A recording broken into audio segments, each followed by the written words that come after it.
Hello, this will be a demonstration of Proposition 29 of Book 7 of Euclid's Elements, which says that any prime number is prime to any number which it does not measure.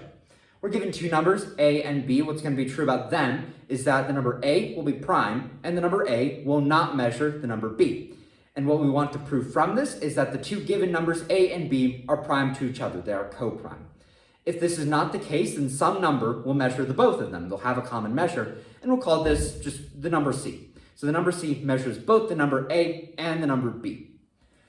Now, because the number c measures the number b, and the number a does not measure the number b, we were given that information, we can then conclude that the number c is not the same as the number a. They are unequal.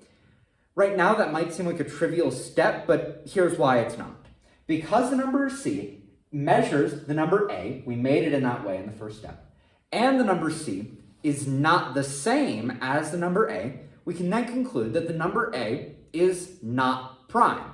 The reason we can conclude that it's not prime is simply from the definition of a prime number. A number is prime if and only if it is measured only by the unit and itself.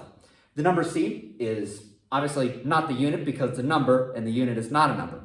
And we have just proved in the second step that the number c is not the same as the number a. So we have this number c, which measures the number a, though not being the unit and not being equal to the number a. Because this is the case, the number a is not prime. But you'll realize that this is contrary to our given. We were given that the number a is in fact prime. So the number a is both prime and not prime at the same time, but this is just impossible. And so we can conclude that there is no number which measures both a and b, which obviously means that the numbers a and b are prime to each other. And this is precisely what we set out to prove, which means we are done with the proposition, therefore, etc., q, e, d. An example of this with particular numbers would be that the number 7 is prime, obviously, and it does not measure the number 15.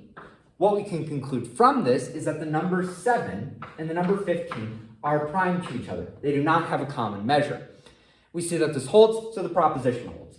That's all I've got to say about this one, so I'll end the video here and move on to Proposition 730.